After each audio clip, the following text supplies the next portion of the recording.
Hello viewers, this is doctor Wahid Beg from Jaipur India. आइए आगे बढ़ाते हैं सिलसिले सवालात व जवाबात को। प्रश्न एवं उत्तर।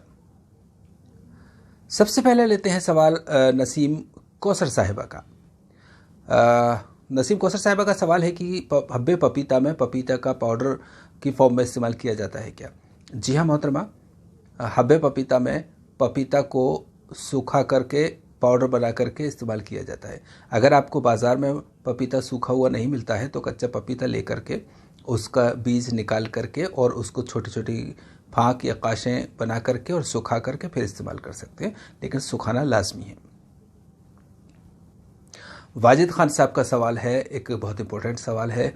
खमीरा गावजुबा किस मिजाज में फ़ायदा देता है?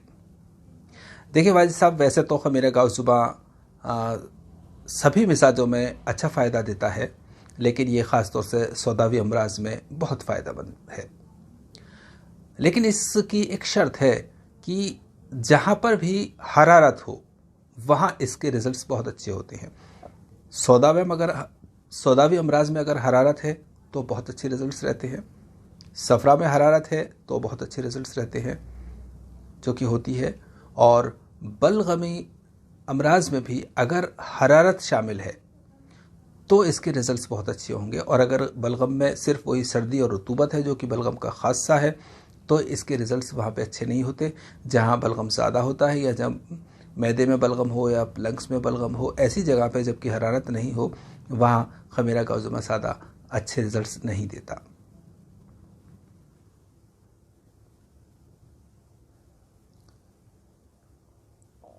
एक साहब का सवाल है कि जवाहर मोहरा क्या है? ये भी एक इम्पॉर्टेंट सवाल है। जवाहर मोहरा एक कॉम्पोजिशन है, एक मेडिसिन का नाम है यूनानी फार्माकोपिया की, जो कि आमतौर से पाउडर की फॉर्म में मिलती है, लेकिन हम उसको टैबलेट बना करके इस्तेमाल करते हैं, जो कि लेने में आसानी हो जाती है। और ये बहुत ही कीमती और मुफीद दवा है। तो जवाहर मोहरा एक ऐसी दवा है जो बहुत ही ज़्यादा इफ़ेक्टिव है और दिल और दिमाग की ताकत के लिए ख़ास तौर से इस्तेमाल की जाती है, और मिर्गी में भी ये इस्तेमाल की जाती है। इस तरह के दिमागी अमराज के लिए बहुत अच्छी दवा है ये।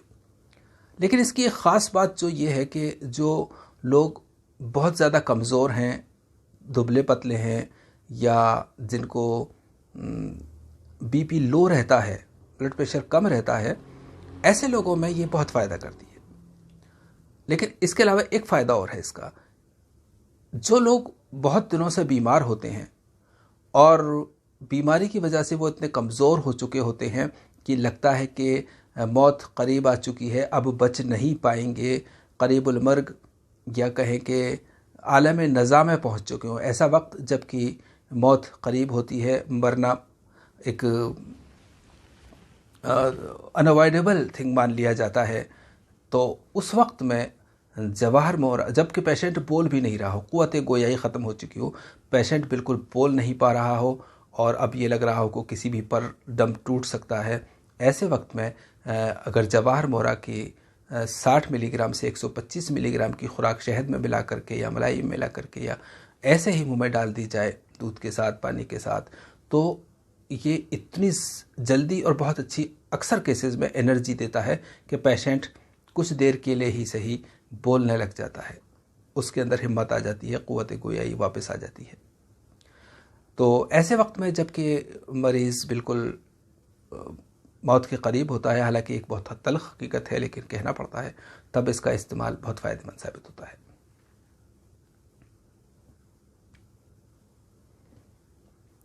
एक सवाल कि आबरेशम को कैसे पीसा जाता है?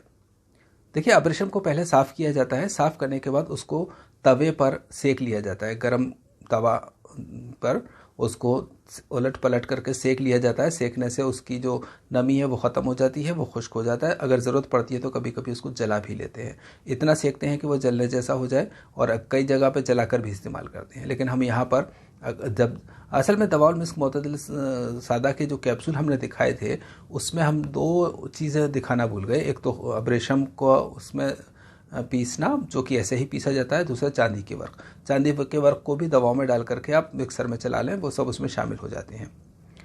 और जब दवाउल मिस्क माजून की शक्ल में बनाई जाती है तो जैसे कि हम जरिश का रूप बनाते हैं, उसी तरह से खमीरा अब्रेशम को पानी में भिगो करके उसका जूस निकाल करके शक्कर के साथ उसका कवाम बना करके और फिर दवाउल मिस्क में डालते हैं। एक ये तरीका। हकीम एजाज समदानी साहब का सवाल है कि गारी कून को मगरबल करके इस्तेमाल किया जाता है क्या? देखिए हकीम साहब, गारी कून को हमेशा ही मगरबन यानी छलनी से छानकर इस्तेमाल किया जाता है। छलनी से छानने में इसका मतलब इसका जो डला होता है उसको ऐसे घिस घिस कर, हमने गारी कून का वीडियो अपलोड किया है, आप वहाँ देखेंगे। तो इस तरह से घिस घिस करके उसका पाउडर बना करके वो पाउडर इस्तेमाल किया जाता है हमेशा ही। और ये बहुत ज़रूरी है क्योंकि उसके अंदर एक काले नाखून जैसी बहुत सख्त चीज़ होती है जो बिल्कुल लोहे की तरह से सख्त होती है, और इतनी सख्त और नोकीली होती है कि अगर वो गलती से पेट के अंदर चली जाए तो पेट में आंतों को ज़ख्म डाल सकती है, आंत में जाकर वो चुभ रह सकती है और एक परेशानी का सबब बन सकती है। एक साहब का सवाल है कि त्रिफला से मल्टीविटामिन मिल सकते हैं क्या? देखिए, त्रिफला चूँकि 3 फल हैं तो जाहिर सी बात है फलों में अपने विटामिन्स होते हैं, और इनमें भी विटामिन्स काफ़ी हैं, ख़ासतौर से विटामिन सी। लेकिन इतने विटामिन और इस तरह के विटामिन्स नहीं है कि आपकी डेली की जो रिक्वायरमेंट है वो पूरी हो सके। इसलिए इसको आप कब्ज़ को दूर कर, चूँकि इनका ज़्यादा असर आंतों पर है, तो कब्ज़ दूर करने के लिए, मादे को बाहर निकालने के लिए इस्तेमाल करें, ये एक बेहतरीन चीज़ है। लेकिन आपको मल्टीविटामिन के तौर पे यूनानी के जो आपको दवाएं चाहिए तो वो दवाउल मिस्क मोतदिल सादा, मुफर्रह याक़ूती मोतदिल, माजून कलां, माजून सुपारी पाक, माजून पैठा पाक, और इसी तरह की बहुत सारी और दवाएं होती हैं। अब देखने की बात यह है कि इनफैक्ट एक बार फिर से हम एक यूनानी की फ़िलॉसफी को समझते हैं लॉजिकली, कि जवारिश जालिनूस भी अपने आप में एक मल्टीविटामिन पैदा करने का ज़रिया है। चूँकि कोई भी विटामिन्स या कोई भी सप्लीमेंट्स, कोई भी जो इलेक्ट्रोलाइट्स कुछ भी है, वो हम जब ज़रूरत पड़ती है तो ठीक है सप्लाई करते हैं, लेकिन वो एक वक्त के तौर पे होना चाहिए। उसके बाद ख़ुद जिस्म को खुद अपने आप ये चीज़ें पैदा करनी चाहिए। जो भी खुराक हम खाते हैं उसमें से ज़्यादातर जो हम खुराक खाते हैं उसमें ये सब कुछ होता है। कभी कभी ऐसा होता है कि हम वो खुराक ही नहीं खाते जिसमें ये चीज़ है, या हम कम खुराक खाते हैं, लेकिन ज़्यादातर ये होता है कि हम खाते हैं लेकिन हमारा जिस्म उसको एब्जॉर्ब नहीं कर पाता है, रिटेन नहीं कर पाता है। तो ऐसे हालात में जब बलगम की ज़्यादती की वजह से विटामिन नहीं रुक पा रहे हैं तो जवारिश जालिनूस देने से मैदे का सिस्टम सही हो जाता है और विटामिन की सिंथेसिस होने लगती है और वो विटामिन बॉडी में रुकने लगता है। इसी तरह से जवारिश अनारन इस तरह के कामलों में सपोर्ट करती है। राजीव सूद साहब का सवाल है कि क्या काढ़े में सना पत्ती मिला सकते हैं? जी हाँ, बिल्कुल। अगर ज़रूरत होती है, पेशेंट्स का ऐसा लगता है कि इसको दस्त लाना ज़रूरी है, पेट साफ़ करना ज़रूरी है, तो काढ़े में सना पत्ती मिलाई जा सकती है। तो डियर व्यूअर्स, आज फ़िलहाल इतना ही सवाल। अल्लाह हाफ़िज़।